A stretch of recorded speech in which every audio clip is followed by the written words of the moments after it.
How to block someone on Spotify. So it's like really easy. First of all, get into your Spotify, make sure you're logged into your account, right? So in here, if you want to like block any of the artists, what you can actually do is first of all get into their profile, right? So let's just say I want to block this particular artist right here. I'm going to go through his username, simply open his profile on Spotify.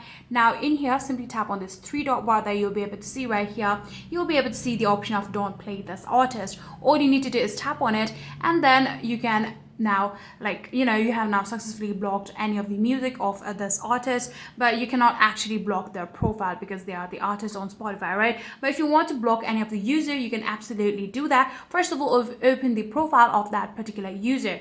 So let's just get into my search bar, and this is the particular profile I want to block, right? So in here, what I'm going to do is simply tap on the three dot bar right here.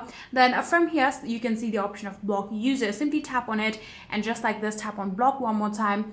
And like that, you will be able to block someone on Spotify.